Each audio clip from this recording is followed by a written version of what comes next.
नमस्कार दोस्तों, स्वागत है आपका हमारे YouTube चैनल इजी कैम में। हमारा आज का जो टॉपिक है वो है इलेक्ट्रोड विभव के प्रकार, जिसे हम इंग्लिश में बोलते हैं टाइप्स ऑफ इलेक्ट्रोड पोटेंशियल। तो स्टूडेंट, यदि हम बात करें इलेक्ट्रोड विभव के प्रकार की, तो इलेक्ट्रोड विभव दो प्रकार के होते हैं। पहला है आक्सीकरण विभव और दूसरा है अपचयन विभव।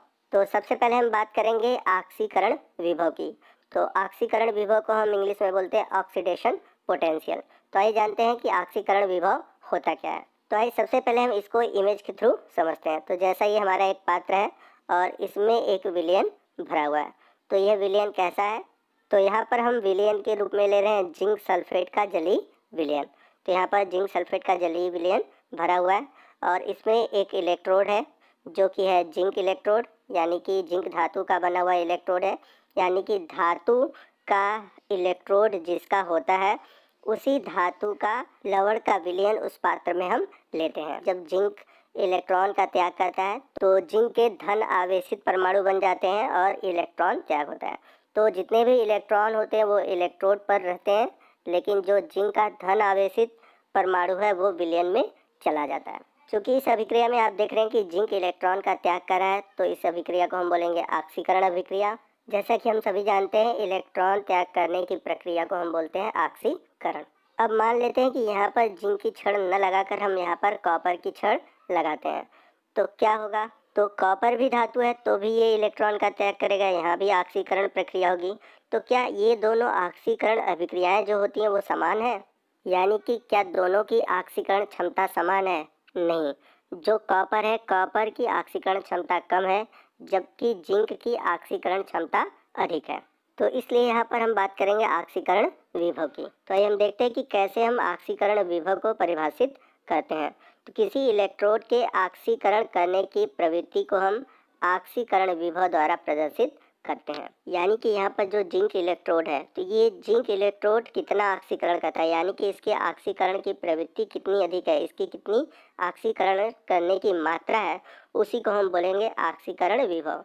तो इस प्रकार हम कह सकते हैं कि किसी भी इलेक्ट्रोड के आक्सीकरण विभव का मान जितना अधिक होता है, इलेक्ट्रोड के आक्सीकरण की प्रवृत्ति उतनी ही अधिक होती है। यानी कि जो इलेक्ट्रोड जितना अधिक इलेक्ट्रॉन का त्याग करेगा उतना ही उसका अधिक आक्सीकरण विभव होगा।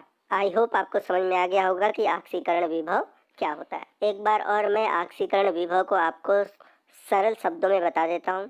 आक्सीकरण विभव वह भौतिक राशि है जिसके द्वारा हम किसी इलेक्ट्रोड के इलेक्ट्रॉन त्याग करने की प्रवृत्ति, यानी कि उसके आक्सीकरण की प्रवृत्ति को मापते हैं, यानी कि उसे व्यक्त करते हैं। तो यदि किसी इलेक्ट्रोड का आक्सीकरण विभव अधिक होगा तो हम ये कहेंगे कि उस इलेक्ट्रोड की आक्सीकरण क्षमता, यानी कि उसकी आक्सीकरण प्रवृत्ति बहुत अधिक है। और हमेशा याद रखिएगा कि प्रत्येक अलग अलग धातुओं की आक्सीकरण प्रवृत्ति अलग अलग होती है। मतलब जितने तरह के धातु होंगे उनकी अलग अलग आक्सीकरण की प्रवृत्ति होगी, और यदि उनकी आक्सीकरण की प्रवृत्ति अलग अलग है तो उनके आक्सीकरण विभव का मान भी अलग अलग होगा। आइए नेक्स्ट हम बात करते हैं अपचयन विभव की, जिसे इंग्लिश में हम बोलते हैं रिडक्शन पोटेंशियल। तो आइए जानते हैं हम अपचयन विभव के बारे में। तो अभी तक हम लोगों ने देखा कि हमारा जिंक इलेक्ट्रोड है और यह आक्सीकरण अभिक्रिया दे रहा है। तो ये जो विलयन है इसमें एक और अभिक्रिया होती है और वह अभिक्रिया होती है अपचयन की। जैसा कि आप देख सकते हैं कि जो जिंक आवेश है, यानी कि जो जिंक धन आयन है, वो क्या करते हैं, इलेक्ट्रॉन को लेते हैं, और जिस अभिक्रिया में इलेक्ट्रॉन लिया जाता है वह अभिक्रिया कौन सी होती है? अपचयन की अभिक्रिया होती है। जिंक आयन का निर्माण कैसे होता है? तो ये जो जिंक सल्फेट है, तो जिंक सल्फेट का जो विलयन होता है वो टूटता है जिंक आयन में और सल्फेट आयन में। तो ये जो जिंक आयन है, यानी कि जिंक के धन आवेशित परमाणु हैं, ये क्या करेंगे, इलेक्ट्रोड पर जाते हैं, और इलेक्ट्रोड पर क्या था, इलेक्ट्रॉन था। अब ये क्या कहते हैं, इस इलेक्ट्रॉन को ग्रहण करते हैं, और जब इलेक्ट्रॉन को ग्रहण करते हैं तो कन्वर्ट हो जाते हैं जिंक धातु में, और ये जो जिंक धातु होती है वो जिंक इलेक्ट्रोड पर जाकर जमा हो जाती है। तो इस प्रकार से एक और अभिक्रिया होती है जो कि अपचयन अभिक्रिया होती है विलयन में। यानी कि इस अभिक्रिया का होने का चांस जितना अधिक होगा उसे हम अपचयन विभव कहेंगे। तो आक्सीकरण विभव में हमने देखा इलेक्ट्रॉन त्याग करने की प्रवृत्ति, और अपचयन विभव में हमने देखा इलेक्ट्रॉन ग्रहण करने की प्रवृत्ति। यानी कि यदि हमें अपचयन विभव को परिभाषित करना हो तो हम इस प्रकार से परिभाषित करेंगे, किसी इलेक्ट्रोड के अपचयन करने की प्रवृत्ति को हम अपचयन विभव कहते हैं। यानी कि किसी भी इलेक्ट्रोड की कितने अपचयन करने की प्रवृत्ति होती है, यानी कि यह अभिक्रिया होने की प्रवृत्ति होती है, उसे ही हम अपचयन विभव कहते हैं। तो जैसा कि हम लोगों ने पीछे पढ़ा कि जब ऑक्सीकरण की प्रवृत्ति अधिक होगी तो ऑक्सीकरण विभव का मान अधिक होगा। ठीक उसी प्रकार जब अपचयन अभिक्रिया की प्रवृत्ति अधिक होगी तो अपचयन विभव का मान भी अधिक होगा। तो यदि आप जिंक की जगह कोई और धातु लेंगे, आप यदि कॉपर की धातु ले लेते हैं, तो वहाँ पर जो अपचयन की प्रवृत्ति होती है, यानी कि अपचयन विभव का जो मान होता है वो बदल जाता है।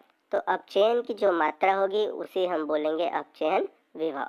तो इस प्रकार हम कह सकते हैं कि अपचयन विभव इलेक्ट्रोड के अपचयन प्रवृत्ति की मात्रा को व्यक्त करता है, जैसा कि अभी मैंने आपको समझाया और पीछे भी हम लोगों ने ऑक्सीकरण विभव में ये बात पढ़ा था। तो यदि हम बात करें जिंक इलेक्ट्रोड के विभव की, तो जिंक के पास ऑक्सीकरण विभव भी है और अपचयन विभव भी है। प्रायः आप जिंक के स्थान पर कोई भी धातु लेंगे तो वहाँ पर उसका ऑक्सीकरण विभव भी होगा और अपचयन विभव भी होगा। तो यदि हम इस निकाय में देखें तो जिंक के लिए जो हो रहा है वो उत्क्रमणीय अभिक्रिया हो रहा है और जिंक से जिंक आयन बन रहे हैं और इलेक्ट्रॉन का त्याग हो रहा है, और ये जो जिंक आयन है वो पुनः इलेक्ट्रॉन को लेकर पुनः जिंक में बदल जाता है। तो यदि अगर हम इस निकाय में जिंक का ऑक्सीकरण विभव देखें तो जिंक का ऑक्सीकरण विभव होगा प्लस 0.76 वोल्ट, और यदि हम बात करें जिंक के अपचयन विभव की तो इसका मान होगा माइनस 0.76 वोल्ट। तो आप हमेशा याद रखिएगा कि ऑक्सीकरण विभव और अपचयन विभव में सिर्फ प्लस और माइनस का अंतर होता है। तो यहाँ पर देख रहे हैं ये जो वैल्यू है इसमें ऑक्सीकरण विभव का मान अधिक है और अपचयन विभव का मान कम है।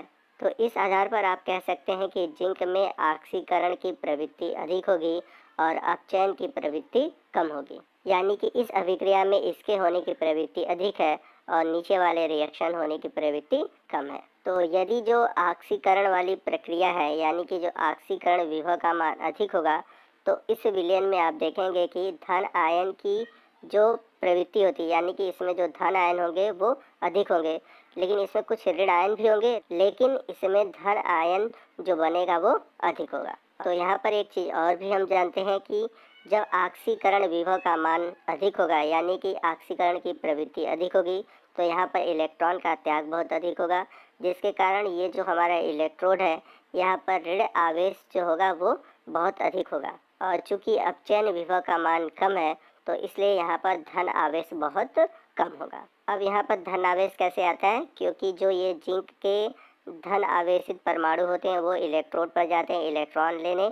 चूँकि यहाँ पर अपचयन विभव का मान कम है इसलिए यहाँ पर जो हमारे इलेक्ट्रोड है उस पर धन आवेश की कमी होगी। तो याद रखिएगा जब ऑक्सीकरण विभव का मान अधिक होगा तो इलेक्ट्रोड पर ऋण आवेश बहुत अधिक होगा और जो आपका विलयन है उसमें धन आवेश बहुत अधिक होगा।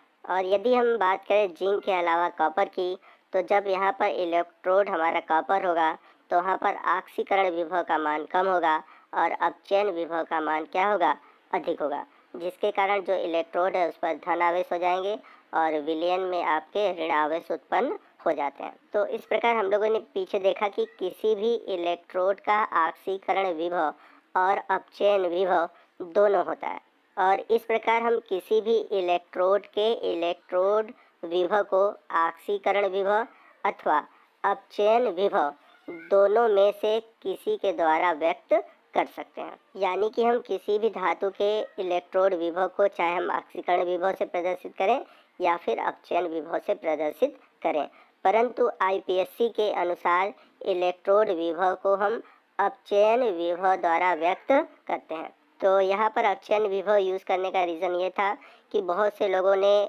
ऑक्सीकरण विभव का उपयोग किया, बहुत से अपचयन विभव का प्रयोग किया, जिसके कारण बहुत अधिक कन्फ्यूज़न उत्पन्न होने लगा था। इस वजह से आईपीएससी ने यह निर्धारित किया कि किसी भी धातु का अगर हम इलेक्ट्रोड विभव लेंगे तो वहाँ पर हम सिर्फ अपचयन विभव लेंगे, यानी कि उसे हम अपचयन विभव द्वारा ही प्रदर्शित करेंगे। तो दोस्तों ये था हमारा आज का वीडियो। अगर आपको वीडियो अच्छा लगा हो, यानी कि आपको वीडियो अगर हमारा समझ में आया है, तो ज़रूर हमारे वीडियो को लाइक कीजिए। इसी तरह यदि आप हमारे चैनल पर नए हैं और अभी तक आपने हमारे चैनल को सब्सक्राइब नहीं किया है, तो प्लीज़ हमारे चैनल को सब्सक्राइब कीजिए और बगल में जो बेल आइकन है उसको प्रेस कीजिए, ताकि जब भी मैं कोई नया वीडियो अपलोड करूँ उसका नोटिफिकेशन आपको मिलता रहे। तो आप